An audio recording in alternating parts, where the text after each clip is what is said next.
Acuff, you can call the roll. Here, sorry, plugging my mic in. Right. Mr. Axiotis? Here. Mr. Burke? Here. Mr. Rufner? Here. Ms. Stemper? Here. All right, do we have any changes to tonight's agenda? I'd like to make a motion. I move to acknowledge the submitted resignation letter from the city manager. I'll second that. Is that a motion to add a motion? A motion to acknowledge, no, just a motion to acknowledge the receipt of the city manager's resignation letter. So we have Mr. Crop and Mr. Vote? Mm-hmm. Mr. Crop? Yes. Mr. Axiotis? Yes. Mr. Burke? Yes. Mr. Rufner? Yes. Ms. Stemper? Yes. Pass, 5-0. Okay, special presentations by staff members or invited consultants. Ms. Aylment?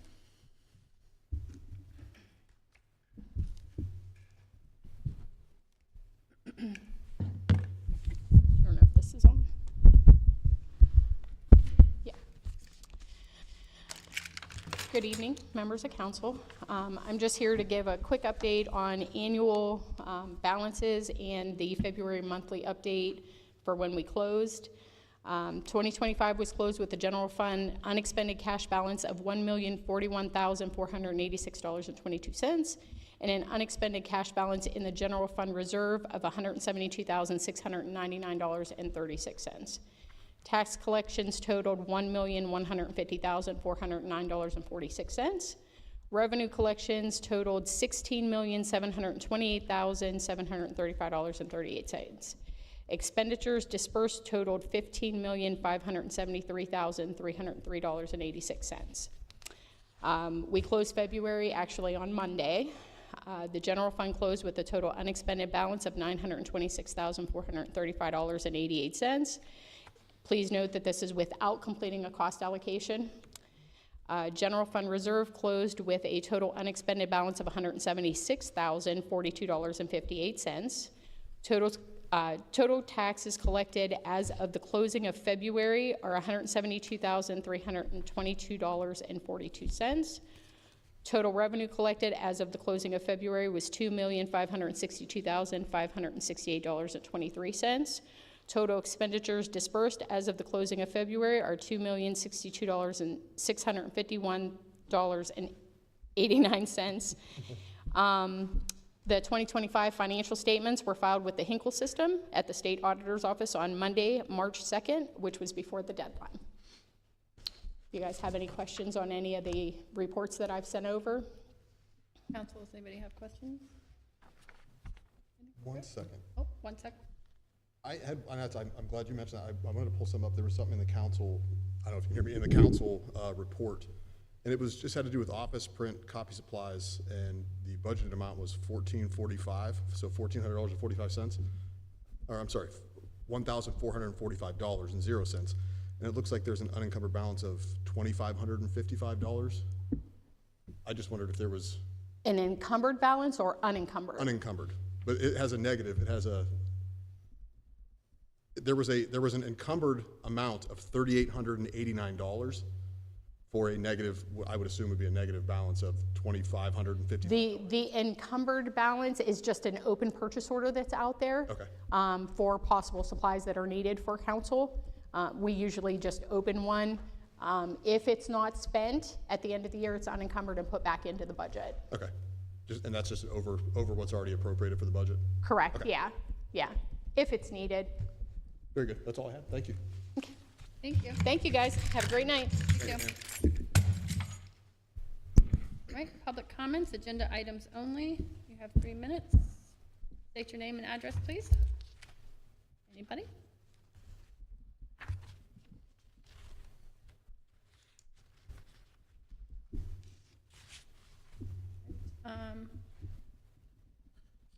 Should we have made a motion to excuse the mayor? Yes. I'll make that motion. Thank you. I'll second. Mr. Crop and Ms. Stemper. Mr. Axiotis? Yes. Mr. Burke? Yes. Mr. Rufner? Yes. Mr. Crop? Yes. Ms. Stemper? Yes. Pass 5-0. Okay, we have no public comments, reports, council members? There was supposed to be a planning and zoning meeting scheduled for yesterday, but unfortunately, due to scheduling issue, it was canceled. It's rescheduled for next Tuesday. And good luck to all the treasure hunters. That's it. Good luck, what? I didn't hear you. For all the treasure hunters. Oh, okay. Go ahead. I have a report. I'll try to encapsulate this, and I'll submit this for the record for the clerk. Just to give an overview, and I'll touch on this since he brought up the treasure hunt. I was requested to come down since the mayor was unavailable, and requested there was a Fox 8 News from Cleveland did a piece on the treasure hunt here in town. Feedback. Somebody's mic feedback. I don't know, it sounds like it's coming from me, but, I don't know. sorry, I didn't mean to interrupt. No, you're fine. I heard it too. It was, Fox 8 did an interview with, I don't know where that's coming from. Maybe us. Say it. Is there a, It's over that way. check, yeah. It is you. See, I'm plugging this. There's too much metal. Yeah, but there's gotta be feedback coming from one of the speakers somehow. Maybe it's Jeff's mic on, or maybe it's Pam's mic. Or just unplug it, Kevin. Because it's right in front of that speaker, that's why.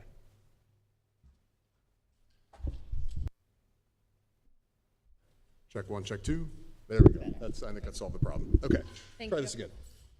Just the other day, there was an interview of, well, I'm just gonna roll on through this because we're gonna keep stopping. Fox 8 News did an interview with the people that are putting on the treasure hunt, which has been already, there's been quite a turnout, quite a significant impact on the local community as far as the businesses and those kind of things. And I was happy to go down and speak on behalf of the village. Just say how excited we are that such a development has taken place, and that there's such a that the business owners are benefiting and the town's getting some positive recognition.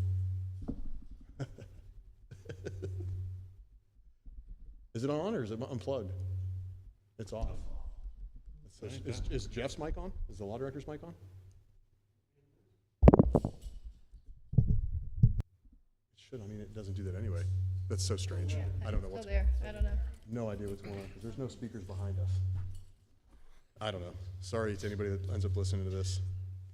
So that was, I'll stop with that, but it's been a very interesting last few days as far as the amount of people that have come through town that are participating and doing hunting around the village and those kind of things. So that's very exciting. And the businesses I know are benefiting greatly from the impact of just the sheer number of people that have been in town. I personally have been pretty busy over the last couple weeks. Since the previous meeting in February 18th, I've had several meetings, some other developments, pretty significant. The city manager has submitted her letter of resignation, and I hope council will look to go through a deliberate process as far as moving forward to find a replacement. I think it's a great opportunity for the village. Ultimately, I think we're in a good position to transition, and just I think we're in a very positive place, and I hope that we can put together some kind of an advertisement and distribution to a broader reach than we have previously, to try to get some good candidates and have an opportunity to really move the village forward. Like I said, I think we're in a good position. I've submitted multiple legislative items back on February 9th, and I know we're in March 4th now. Many of those items were not placed on the last agenda, and we weren't able to get information or find out why that happened or what actually took place. Multiple pieces of that legislation have been placed on this evening's agenda, which I'm glad. I actually withdrew a couple pieces of legislation. One was the reprimand for Mr. Burke based on Mr. Axiotis withdrawing his co-sponsorship due to a legal opinion, which unfortunately our law director, we don't have a law department here tonight, which is unfortunate. I wanted to discuss that at length if I could, because I wasn't able to get answers in regard to that as well. It's me.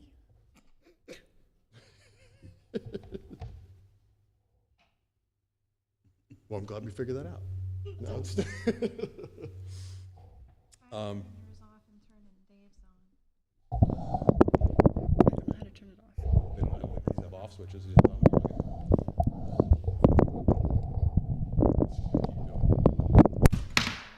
Check 1, check 2. Nope. Something's goofy today. Anywho, let me get back to my. I submitted and withdrew another piece of legislation that was in reference to the Utility Billing Appeals Review Board to adjust the administrative code that was involved in that.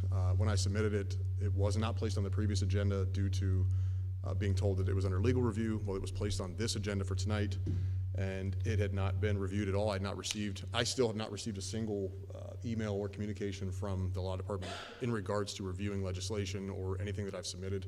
So that's very disappointing and frustrating as far as trying to get things submitted and get things on the agenda but done properly. So I'm disappointed in that.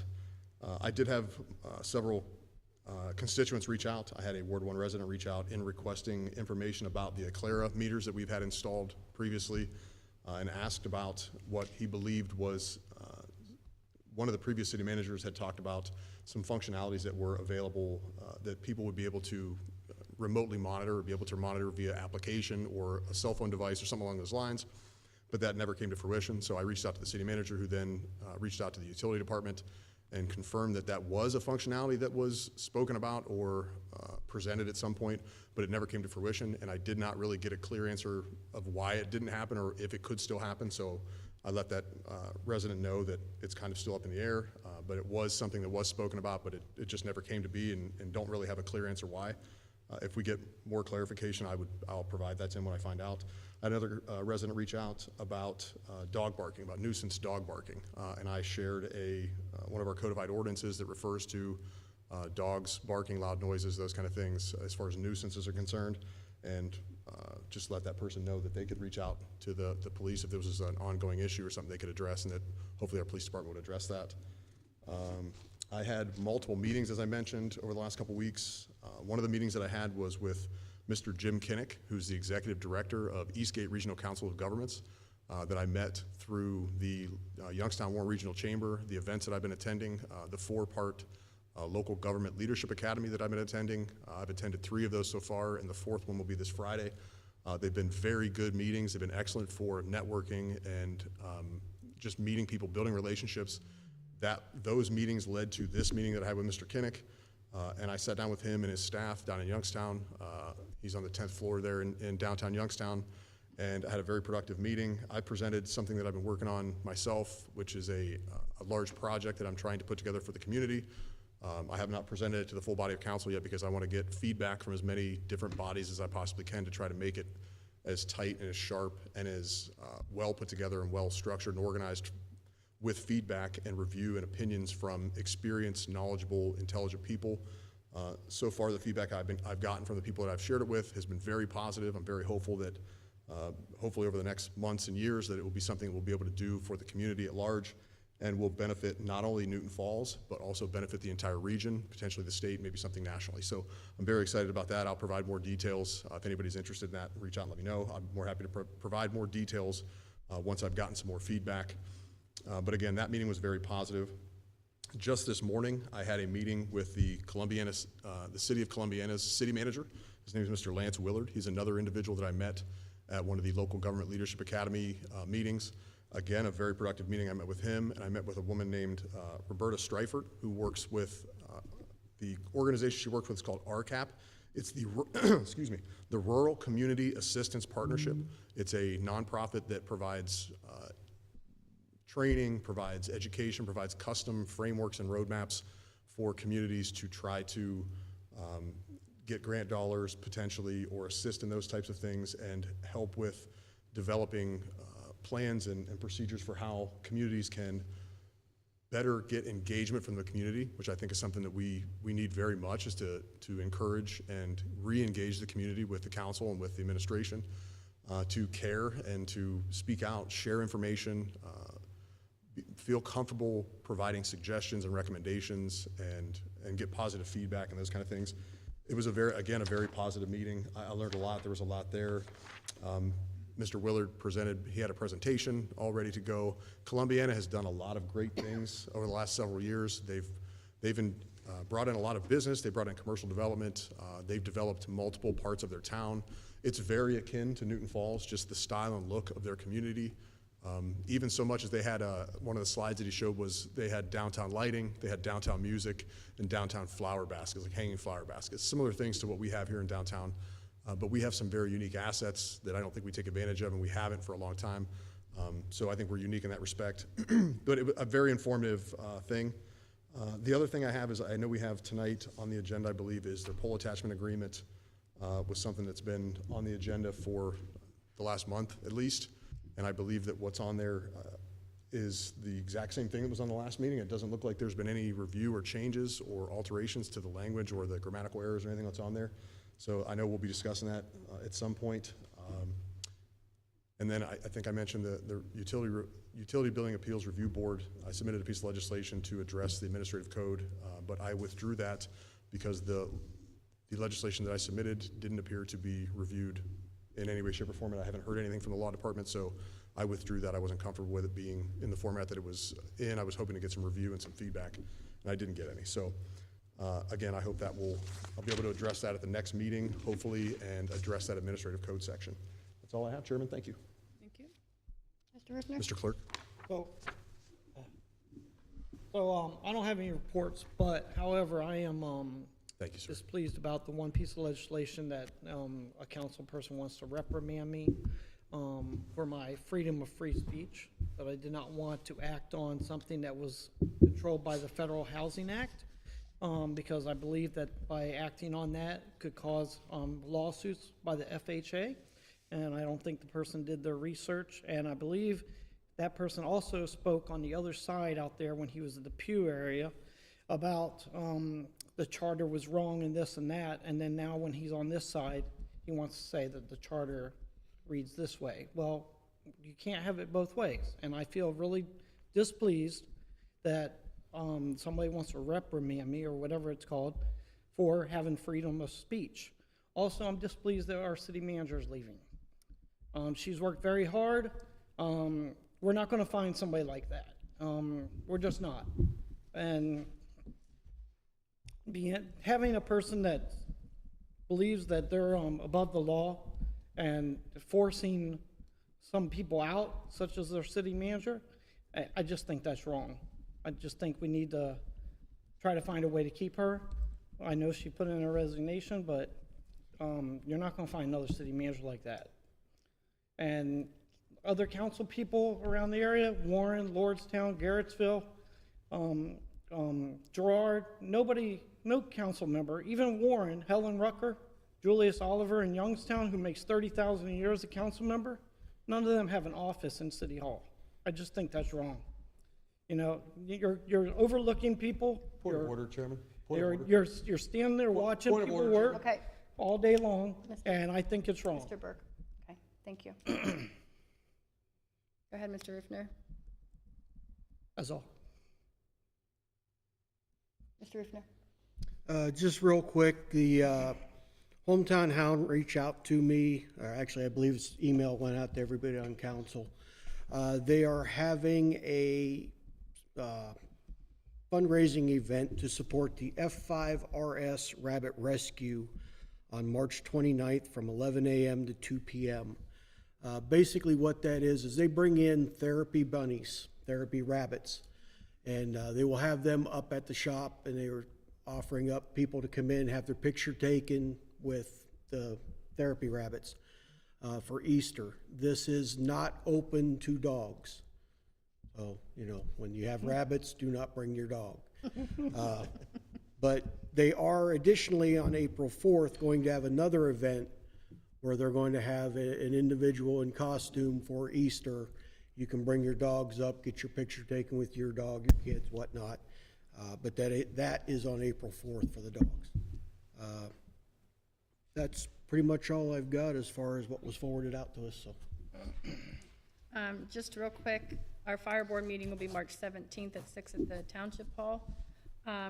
And last week I attended the first comprehensive plan meeting where we had some of our local businesses, we had local residents, or township residents, we had residents from the village. It was a great kind of get to know you, meet and greet type of thing, and what our focus areas were. We'll be having roughly monthly meetings with all these different constituents and reaching out to gather support and voices from different, different areas of our community, not just this group of people. So it was a great meeting, off to a great start. I'm super excited to see that continue to move forward. City Manager, do you have anything for us? Actually, I just wanted to let you know that the zoning administrator has resigned.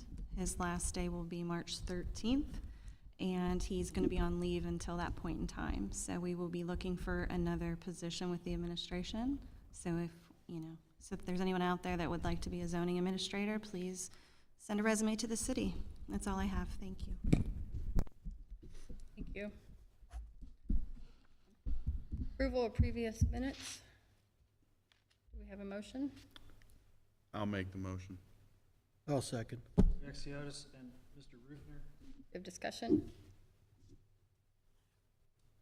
Call the roll, please. Ms. Stimpert. Yes. Mr. Rufner. Yes. Mr. Burke. I wasn't here. Abstain then. Staying. Mr. Exiotis Yes. and Mr. Crop. Yes. I make a motion to accept Mr. Burke's abstention. I'll second. Point of order. If you read the actual provision in the rules, it gives an exception for absence with regard Approval to of the minutes, Then I withdraw my, minutes. So I there withdraw is, my we motion. do not need to allow an extension or abstention if they missed the meeting. If they missed it, okay. Then I withdraw, sorry. Public hearing, oh, wait a minute, we have to, no, we're good. Public hearing.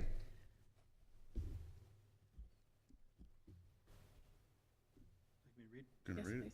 Want me to read it? Yeah, is that okay? Yeah, ordinance number 2026-08, an ordinance approving the recodification, editing, and inclusion of certain ordinances as parts of the various component codes of the codified ordinances of Newton Falls, Ohio. And we have no one, So moved. that's a It's just a public hearings, yeah, we Oh, have, I'm so sorry. we have no Yeah, you're right. comments. Sorry.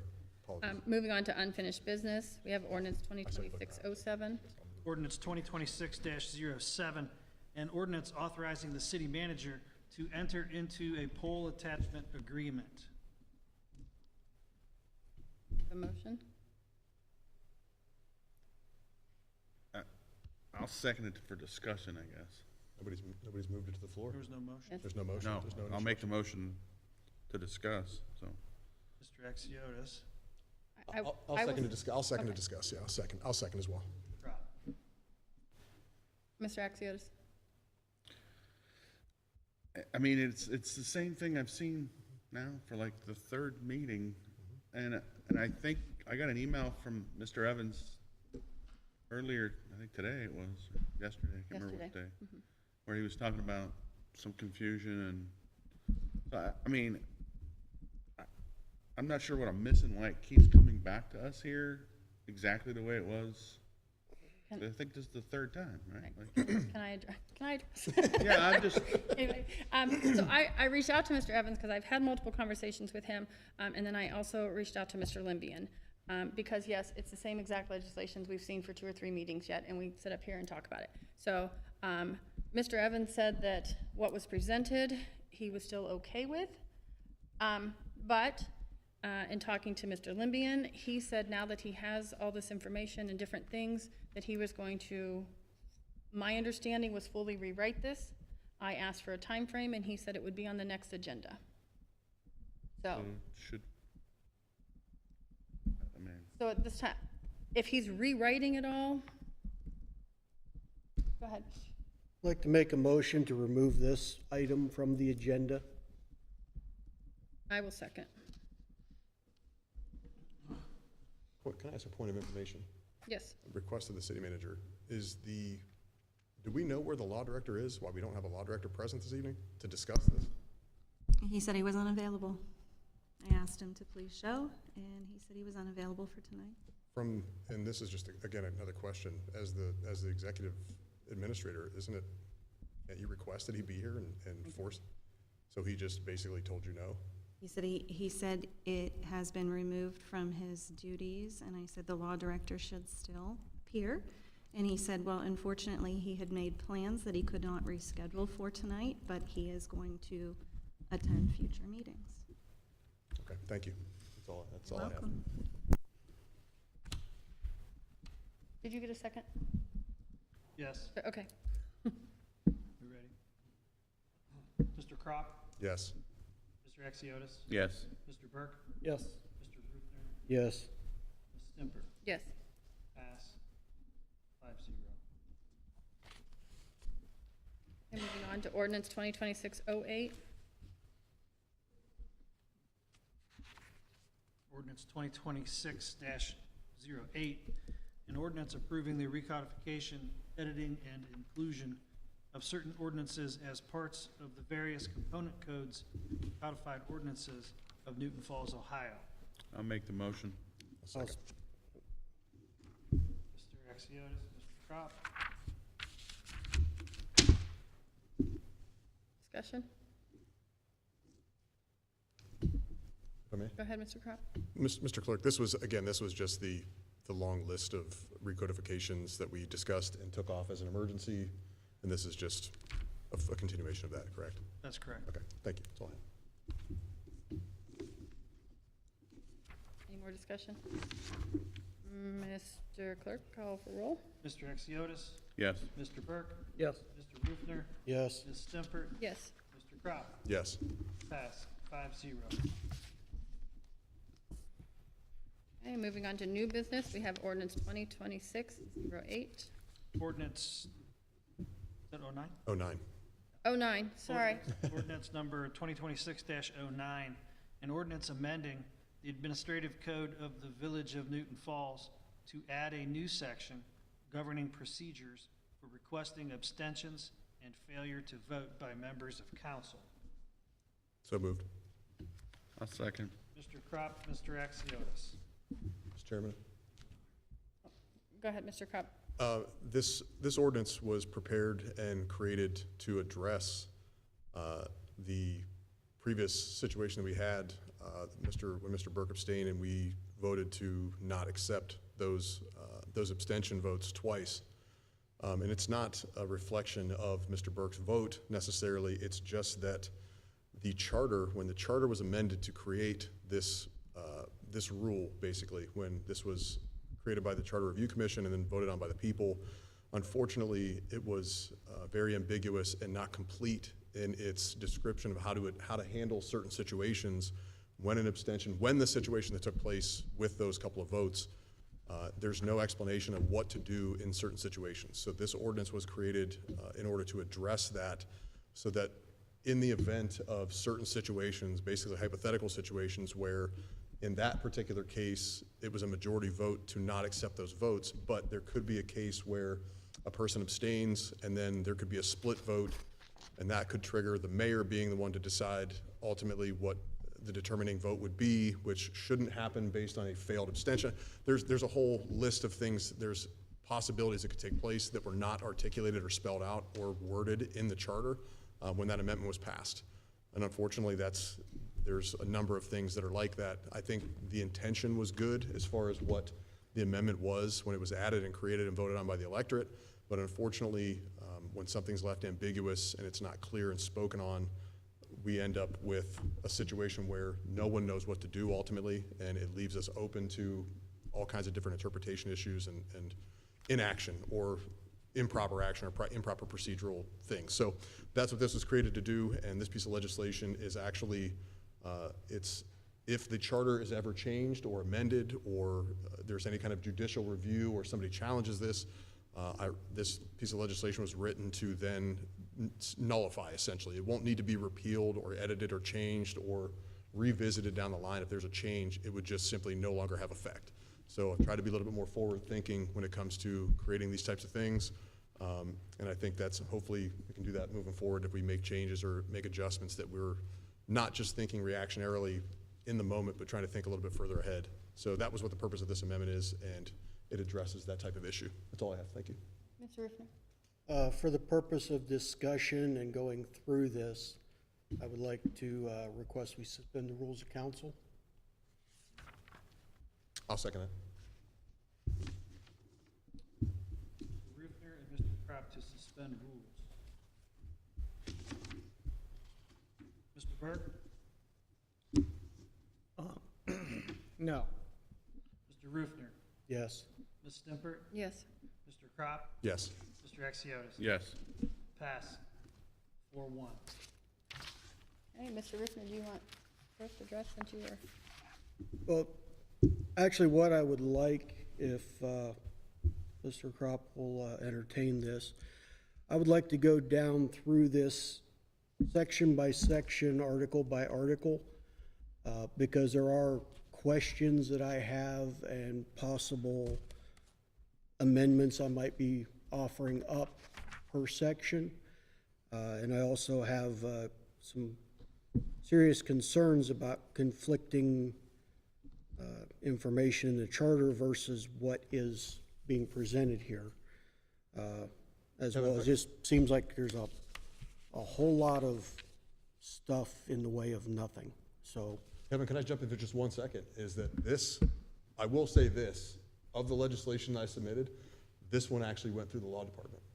There's been alterations and changes to the legislation, so this isn't just something that I submitted. The law department apparently looked it over and there was review at some point. They didn't tell me that, but I've seen that in the fact that there was a section that was actually removed from that. So, and I'm open to any suggestions or, ideas. Was it reviewed before or after we got the opinion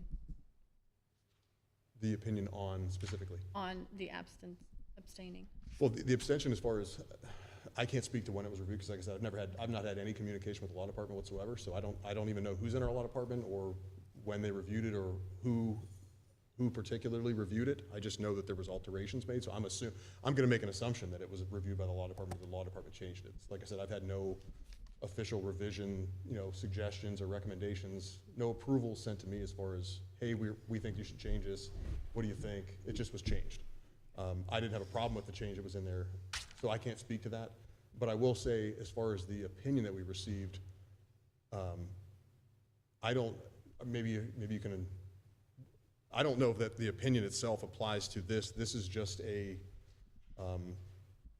vote threshold concept. That was kind of how it was put together, was to address, like I said, in a situation where hypothetically someone abstained because our charter says we have to give a vote on somebody abstaining from something that doesn't issue a statutory reason for abstaining. Like the example that we had the 2 times that we voted no to not approve that abstention. Had there been a split vote, had it been a 2-2 and a tie, that would by charter trigger the mayor to do the deciding vote. I just thought that since the charter didn't speak to that, or it's silent on how to address that, and the amendment that was made doesn't speak to triggering the mayor being the deciding vote in something when the abstention wasn't even approved, I just felt that it was necessary to put something in there to speak to that, to not have that. And all it does is define that in the case that would happen in a 2-2 tie, it would just be a non-majority and it would fail. We wouldn't need to trigger a tying vote, clarification from the mayor, or a vote for the mayor. That was kind of the overall purpose. I don't know, Kevin, if that addresses anything or any questions? No. No, okay, cool. Mr. Riffner, go ahead if you want to. all right, well, one of the first questions I got, or an actual recommendation here, is 121.07B, item 1, which is your first.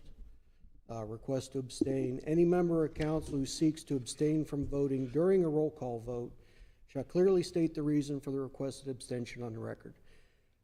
I get it, but I think maybe if we were to put wording in there to say, any member of council who seeks to abstain from voting shall indicate such prior to the roll call vote being taken. We shouldn't be going back and approving an abstention for a vote or a non-vote before we've heard what the reason is. So, for example, before the roll is taken, if I have a conflict of interest or I have something where I'm going to wish to abstain from, at that time, I speak up and say, at this time, I'm going to request to abstain from voting on this matter before the vote's taken. Doesn't the clerk doesn't the chair calling the roll have to happen first before that can be initiated, though? Not necessarily. You can, once they say take the roll, before the roll is actually taken, you speak up and say, I would like to, petition to abstain. I think I understand your point, but I mean, it's the only time you can vote. An abstention is technically a vote, or I'm not voting yes or no, can only occur during an abstention, or can only occur during a roll call. This is gonna get really sketchy really fast, because we don't have a law director, we don't have a law department to even bounce these ideas off of. And I would, honestly, I'd be willing to postpone this and have a conversation, or this is the difficulty of not having a law department, not having a law director present to have a conversation with, because you and I can go back and forth and banter about this and either agree or disagree amicably. I just feel like we're gonna spin our wheels. I would be willing to postpone this, and maybe through the city manager, do some informational, or even have a caucus session or something along those lines to address this, instead of doing this right now on council floor. I would like procedurally to see this, something like this, when I submit something like this and it gets sent out. I send it out to everybody, so from an informational standpoint, everybody knows what's being submitted, so I can secure a co-sponsor. People can understand and be clarified what my purpose is and direction. That would probably be a more appropriate time during that time to submit suggestions. I'm open to that. I welcome it. I welcome anybody. I welcome anybody in the administration, anybody on council, when it's submitted, before it's placed on the agenda in this form, to submit those kind of suggestions through the city manager, who can then articulate that back to me, or through the law director, who can articulate that back to me, and I could adjust it before it's submitted to the actual agenda. Does that make sense? Hmm? I'd be willing to postpone. I mean, I don't know that I don't know when this will happen again. I was just trying to address a very ambiguous section of our charter that was amended that this didn't clarify. So are you making the motion then? You want to reinstitute the rules, and then I'll make that motion. All right, at this time, I'd like to re-enter the rules, council. Resume rules. Resume rules, council. I'll second. Mr. Rufner, Ms. Stemper, Mr. Burke, Yes. Mr. Axiotis, Yes. Mr. Crop, Yes. Mr. Rufner, Yes. Stemper. Yes. Passed 4-0, 5-0. Mr. Clerk, I move to postpone this piece of legislation, ordinance 2026-09, for the next council meeting. I'll second. Mr. Crop, Mr. Axiotis. Mr. Crop, Yes. Mr. Burke, Yes. Ms. Stemper, Yes. Mr. Rufner, Yes. Mr. Axiotis. Yes. Passed 5-0. Moving on to ordinance number 2026-10.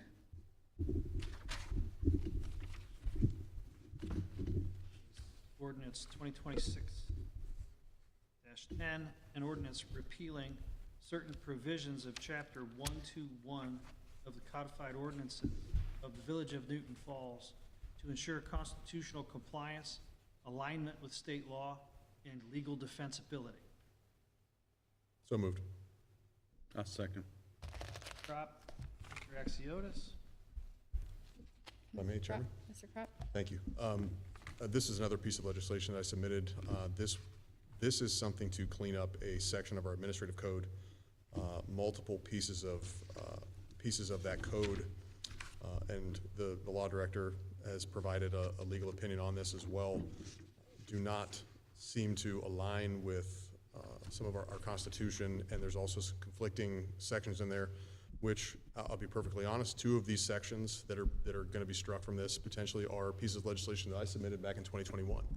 And unknown to me at the time, it was not explained to me that this could potentially cause a conflict from a hiring standpoint, or from something along those lines, because we already have rules in place for how people are hired and those kind of things. So to create new rules or new layers of viability for potential hires and those kind of things wouldn't make sense. It would be, you can't just create administrative code that supersedes charter language or contractual agreements and those kind of things.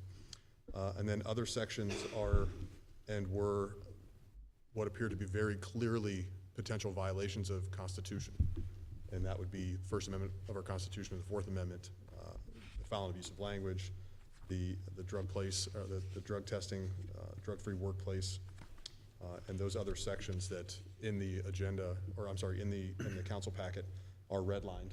Those are very specific sections. And again, I refer to the law director's opinion that he provided that support my opinion that these need to be struck from our administrative code to just ultimately protect the city. That's all I have, Chairman. Thank you. Any further discussion? Actually, Mr. Riffner, go ahead. to go ahead and speak towards this, I know that I've had a lot of people reach out to me, a lot of people question, how can we do this? How did this come up? How did we get there? And I'll be honest with you, at this point in time, you can do the research yourself. Mr. Kropp is accurate in all 7 of these items.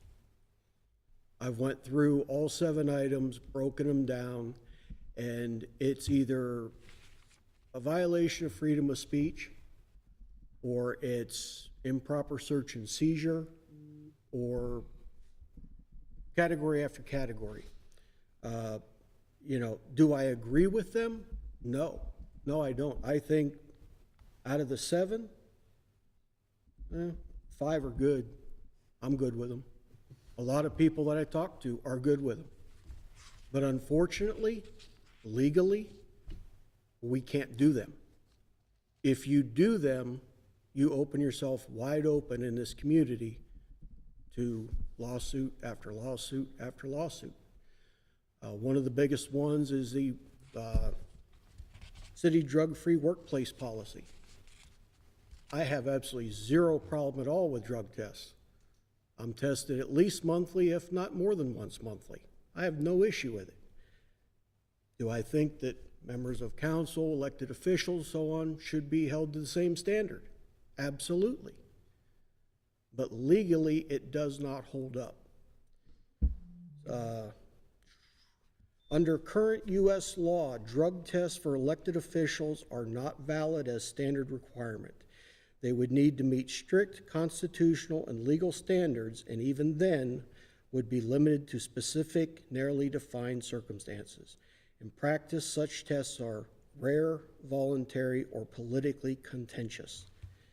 I have not found one case study online where it was upheld.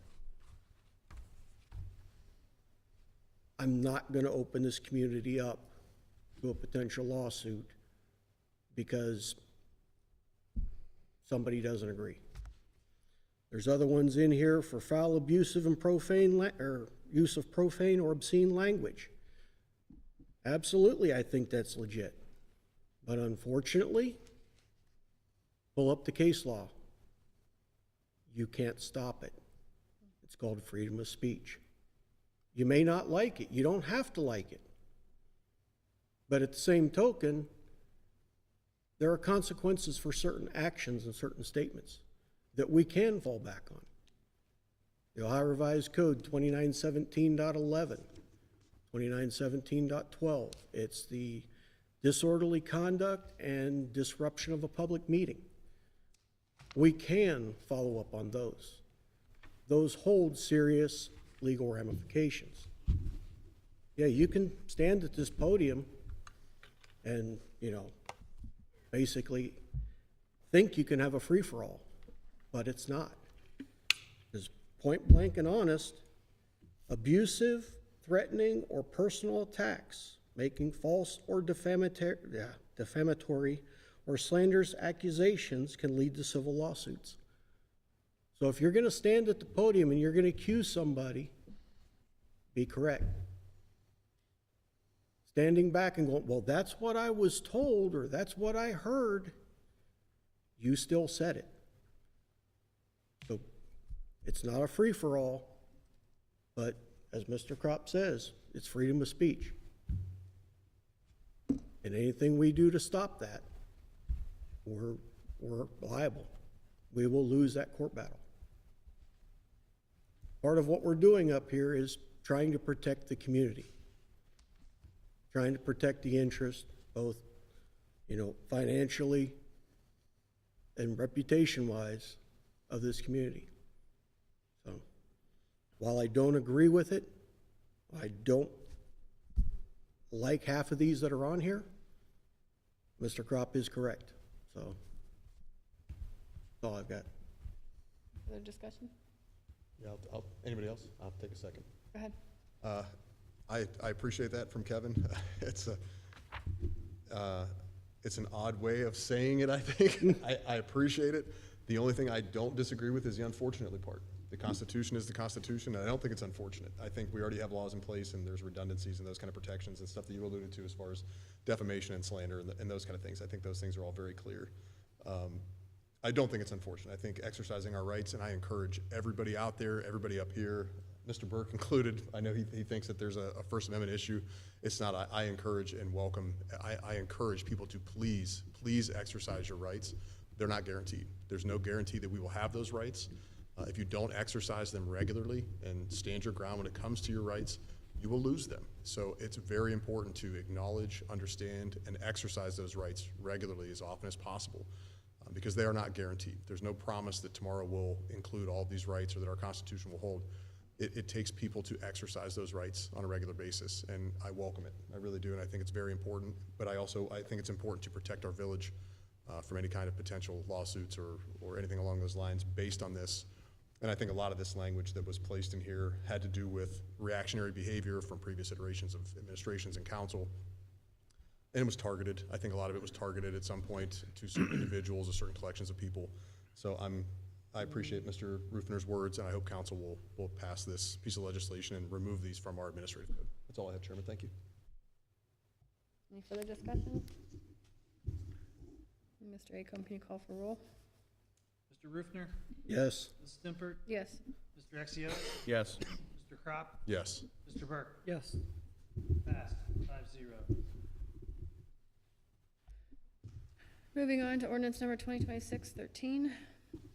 Ordinance number 2026-13, an ordinance repealing ordinance 95-05 and removing chapters 7 through 9 of the Newton Falls codified ordinances. So moved. I'll second. Rufner, Axiotis. Any discussion?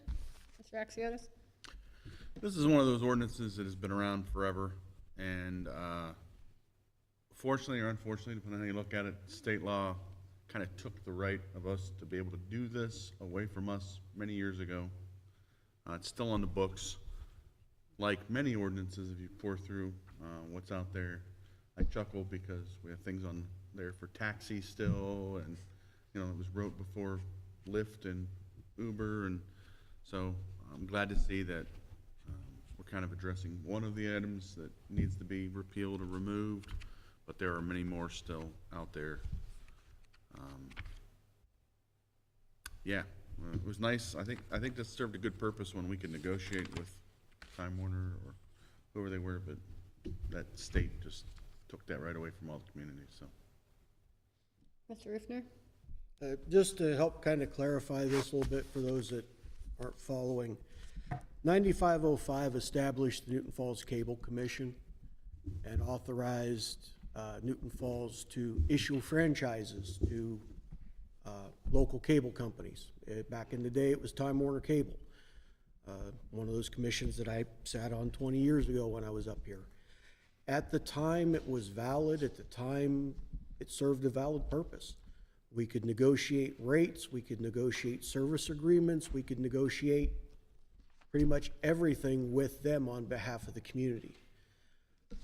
Unfortunately, and this goes back September 24th of 2007, state bill was introduced taking away our rights to issue franchises or to set industry service standards. That is all handled at the state now and FCC. We have no say. So the entire ordinance was null and void. The Cable Commission served no purpose. So going through, and we've all been cruising through the different ordinances trying to help clean up here, this is one that stood out because everything that's in there, we can enforce nothing of. So at the time, yeah, it made perfect sense and it had validity. Since 2007, it hasn't held water. It's time for it to be removed. Any That's all. further discussion? Mr. Acom, can you call the roll? Burke, Yes. Mr. Rufner, Yes. Mr. Exiotis, Yes. Ms. Stimpert, Yes. Mr. Crop. Yes. Pass 5-0. Moving on to resolution 06-2026. Resolution 06-2026, a resolution to approve the indigent burial or cremation policy. I'll make the motion. I'll second. Rufner, Exiotis, If I may address myself. Just for a little better understanding, I'm gonna have Jamie, if you're willing to kind of explain this. When Mr. Novotny was our intern, we had a situation where, or was that with you? Maybe it was with you. Well, it started with Mr. Yes, so, I didn't know this was a thing, but ORC were responsible, for this, so I'm thankful to see a policy in place because we had nothing. So Jamie, are you okay to elaborate on this? I feel like you would. Absolutely. The office receives various requests. The issue is, by state law, we have to pay something if someone says they're indigent. But without any policy or parameters, how do you prove that they're indigent? How far do you go? What type of documentation do you need? We were getting, after the first one, we kind of made our way through it. We were getting multiple requests. And so after that first one, we received 5, I believe. And so each one has to be looked at and determined, and how do you determine it? If you don't have anything in writing, who's a resident? How long do you have to be a resident? Are you a resident of a nursing home? Have you been here long-term? Did you just come in for end-of-life care? Those are all really tough questions. And if you have nothing in writing, how do you justifiably turn someone away and say it's not my responsibility when they're sitting in a cooler at a hospital and the family can't pick them up? So right now we do have one. The situation is different than any that I've seen, and the person's been in the hospital in the morgue since December. So, you know, it just becomes, it's a humanity thing, but it's also by law who is responsible, who's accountable, and you can't just leave people, you know. You leave them in the hospital, but then does the hospital become responsible? They can't be responsible, they don't have a crematory. So it's a very heartfelt area. So I just feel like if we have a policy, at least we have something to guide us as to who is a resident, and then what services are offered, and to what amount. So, you know, we did the best that we could with the first one. I've refused a few because they were not residents of Newton Falls. Based on ID that was provided, they had state ID for other places, you know, but each time you just don't know for sure if you're doing the right thing or not. So this will help guide that position to know when it's the right thing and that it's allowable, because on the other end of this, once there's a policy in place, then Newton Falls can apply. The state has a fund, you can apply to get the monies back. So they don't have a limit on the amount, but you know, if you stay within a reasonable amount, the state fund exists for as long as it exists each year and as long as it's within the budget. So we take our documentation of everything we've done and justify that to the state, and we apply for reimbursement. But without, we can't do that. But that's what this pertains to. Mr. Exiotis? No, I read through this policy once you sent it out, and the only thing, one of the questions I think I asked about, which I feel like it looks like it's been kind of fixed on the one end. Okay. The other is, I didn't see where, since if we're in the loop and we're paying for the, like, cremation for that person, what if the ashes aren't picked up? Because I don't see that really addressed in here anywhere. Do we, in other words, do we own them? Well, I mean, I well, had some on my Not only do we own desk. them, but then we don't have a policy for what to do with them. I No, we don't see do it in not. here. We do not, and again, to get us through one step would be this. I don't know what that would even be called, proper disposal, I'm not sure. I did have ashes in my office, that's what Julie was referring to on my desk. I wasn't even sure if I was allowed to give them to the family and under what circumstances, so, you know, I had personal effects that came with those ashes as well. Yeah, I mean, it seems like that's addressed, like it just doesn't say what to do with, because I mean, there's a real possibility that you could be stranded with somebody's ashes. Yes, Through absolutely, various means, but we don't even have a policy on what to do with them. right. And at that We don't have time, an ash corner or something.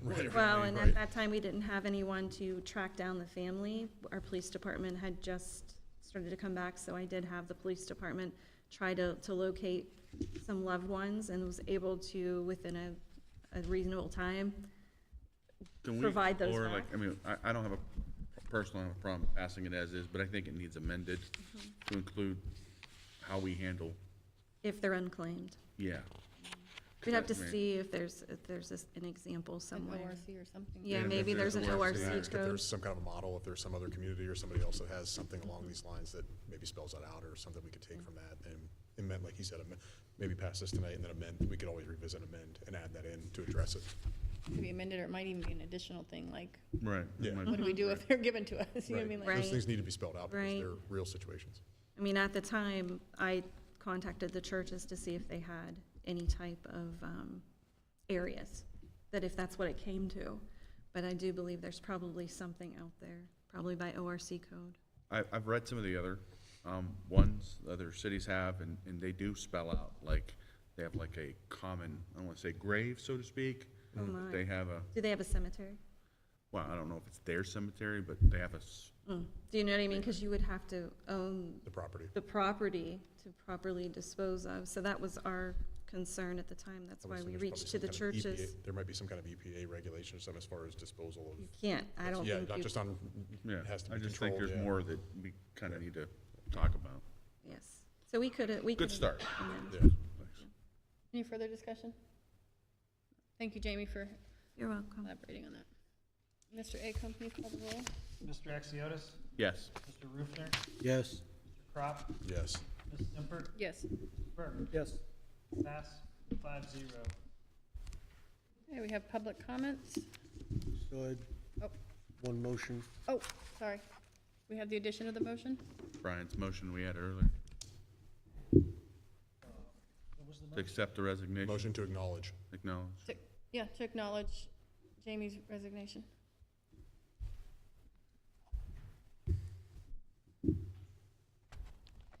It's a motion to acknowledge the resignation of the city manager. We have a motion. So moved. Mr. Crop, Second. Mr. Axiotis. Any discussion? Mr. Uh, Crop?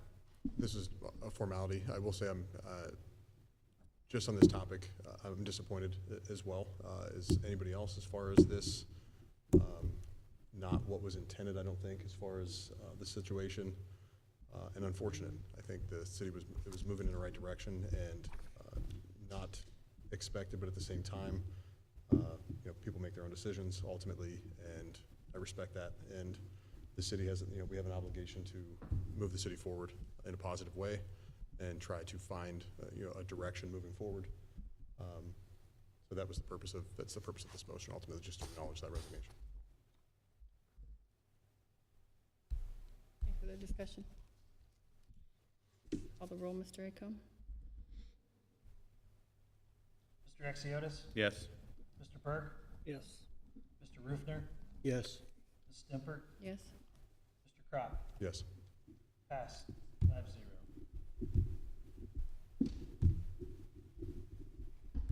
All right, now public comments.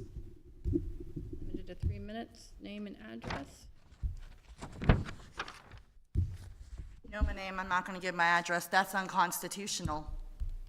Did you guys know that? Unconstitutional. I'm gonna start with my councilman.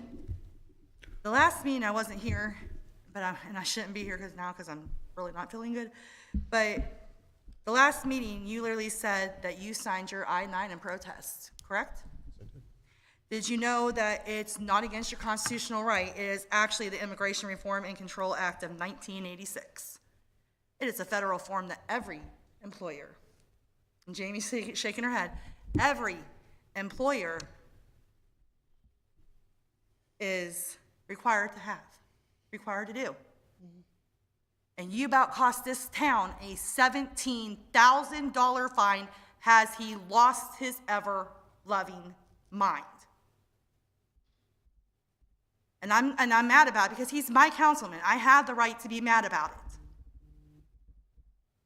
Second of all, I would think, I gotta bring it up. You had a problem with the drug test. My councilman also had a problem with the drug test when he was on council before. And he had a problem with it now. I'm gonna ask why. Why not set the example? I took one for my work and I work from home. I don't do drugs. I'm not saying anybody up there does. I'm just saying I don't do it, so if they want me to pee in a cup, I will happily pee in a cup. You can have all my urine you want. Let me know if I have ketones, okay? Just saying. But here's the thing, if it's wrong for you guys to have to do it, then it's wrong for the Ohio Association for Sports to test every single athlete. It is wrong for On Demand to test every single drug addict that's in recovery. It is wrong for any employer to require it.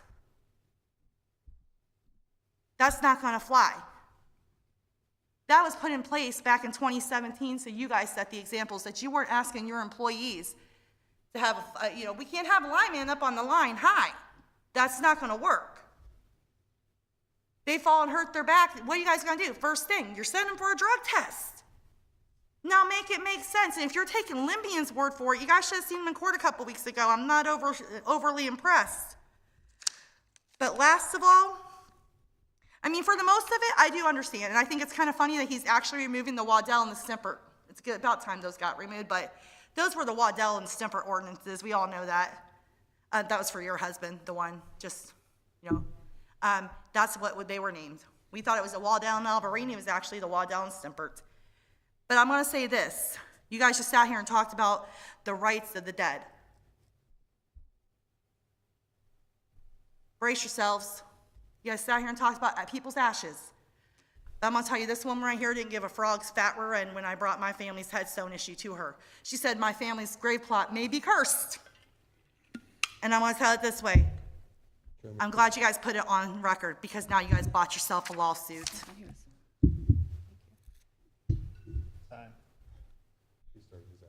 Okay. Any other public comments? Move on to closing remarks. Well, talked about a lot here today, didn't we? Some of the public comments that were made, I dug into a lot of this stuff. Concerns over the drug test, concerns over free speech rights, concerns over the I-9, and I'll say most of it was clear as mud. The problem I think people have to realize is that we aren't really employees of the city. We are elected officials. We're not bound to the rules of employment. You can hand me an employee handbook and it doesn't mean anything. Typically, council polices itself. And I can say, prior to being on council, I watched many city council meetings in this city where I suspected some individuals who sat up here were on drugs or under the influence of drugs. And they sat here for a very long period of time. So you can have something on the books. It doesn't mean it's applied or followed. It doesn't mean that it means anything. Council polices itself. That's very clear. If we have problems with a sitting council member, we can take action. I feel like I don't need to spell this out. It's easily something most people can Google themselves. It even boils down to the I-9 controversy. Historically, the courts have seemed to look at the idea that you are not bound by the I-9 agreement. That's just the reality of it now. I applaud Mr. Kropp for signing it to get past the sticking point there, but in Ohio, there are many cities who do not require elected officials to sign I-9s. That is very, very, very well established.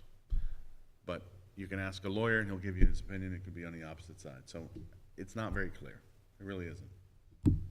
Thank you. Mr. Kropp? Thank you, Mr. Chair. I've spoken at multiple meetings now about trying not to address single individuals that come up and confidently spout things incorrectly. I commend people, again, I appreciate, and we're up here, and I think people up here have a thick skin and can take pretty much anything people throw at us, and we're more than willing to. Clearly, we're up here. The repeated attempts to come up and educate us on things as confidently and as incorrectly as possible, it just is what it is, and you just have to take it like water on a duck's back. It just has to roll off. There's not really much you can do about it. I will say about the ordinances we passed tonight, I'm very pleased. Particularly the administrative code that we repealed those sections. I think the proper word is vindicated. I resigned from council back in 2021 after I was reprimanded by council. And the reason that I did that, and I've stated it then, there's video of this, you can go back and watch and listen to my words then, and I'll say the same thing I said then, or I'll say the same thing now as I said then, is that I wasn't going to hold the city hostage and file a lawsuit and win, because I would, and I would have, had I been forced to take that drug test, because it's unconstitutional. It's a violation of my Fourth Amendment rights, and I think it's clear. I think it's very clear. I think it's already been established. That piece of legislation, if anybody really wants to know, in my opinion, and from what I've understood about that, was presented by previous members of council, because they were concerned that there were certain individuals that were going to run for office that they felt wouldn't be able to pass a drug test. So they submitted that legislation and passed it as a council, as a body, to try to thwart or try to intimidate someone else who was going to run for office. So that's why that legislation was created back in 2017. So I encourage anybody to go back and look at the minutes, or go back and actually pay attention to what was happening during that time period. I pay attention to these things, and they're very important. So I feel vindicated that this is done, and I also think it's important that the community is protected. I think that's very important. I really don't want to rehash the whole I-9 thing, but if anybody wants to go back and look at the minutes from the previous meeting, we've gotten multiple conflicting, as Mr. Axiotis referred to, we've gotten some conflicting opinions.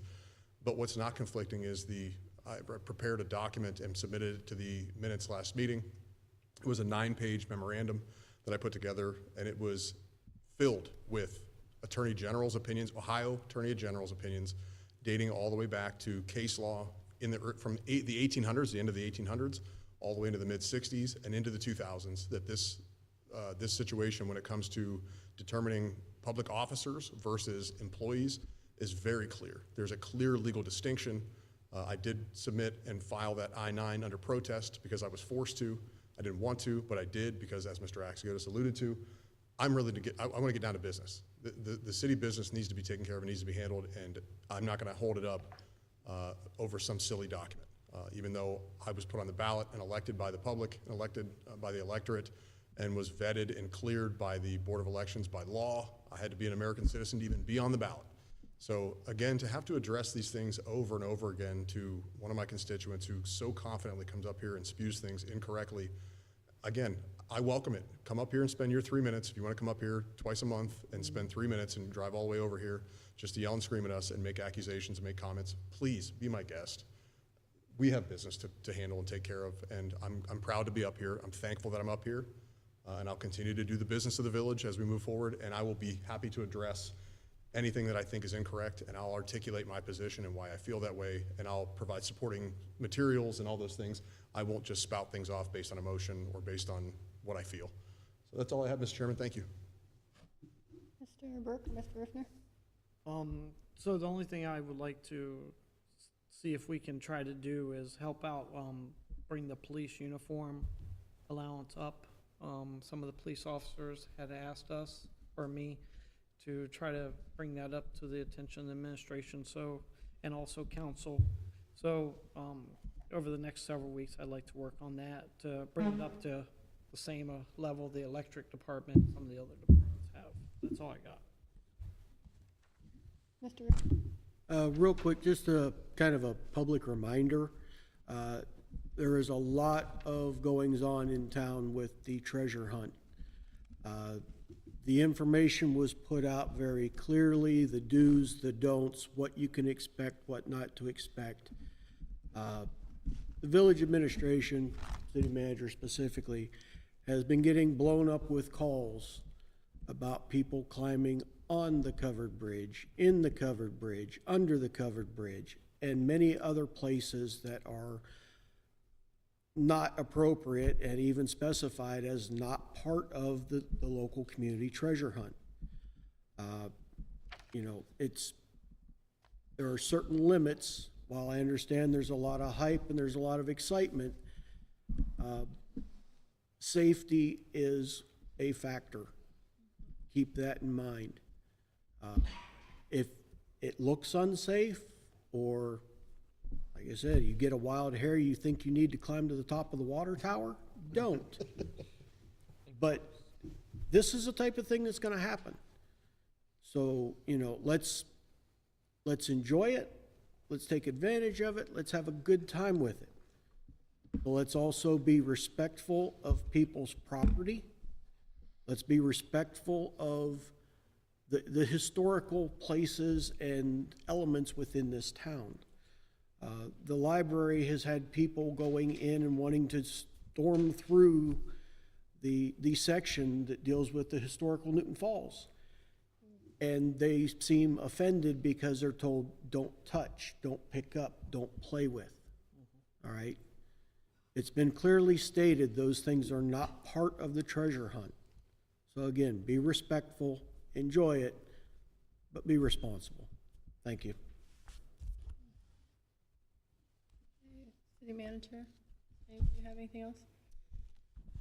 I just wanted to say that the 250th celebration for the 4th of July has been spoken about with the 4th of July committee. So things are getting started as far as planning, and there's some extra special things happening that week. I don't have any finalized details yet, so I won't announce exactly what it is, but it will be announced soon. And the city departments are getting some extra requests for some additional resources and things. So if anyone would like to volunteer during that week, if there's anyone out there, we need some additional people to help clean up multiple times during that week after some various special events. Otherwise, that's all I have. Thank you. All right. Do we need a motion to recess into executive session? I'd like to make that motion. Okay. Make a motion to adjourn into executive session to discuss employment and personnel. We have a second? Second, I guess. Axiotis, you're seconding? Yeah. Crop, Axiotis. Ms. Stimpert, Yes. Mr. Rufner, Yes? Mr. Berg, No. Mr. Axiotis, Yes. Mr. Crop. Yes. Passed 4-1, 7-13.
Okay. I make a motion to return from executive session. I'll second. Crop, Mr. Rutner, Mr. Burke, Yes. Axiotis, Yes. Crop, Yes. Rutner, Yes. Stemper. Yes, Motion to adjourn. 5-0, 7:48. I'll second. To adjourn from Crop, second Stemper. Crop, Yes. Axiotis, Yes. Burke, Yes. Rutner, Yes. Stemper. yes. Pass 5-0, 7:48. Motion adjourned. All right, thank you.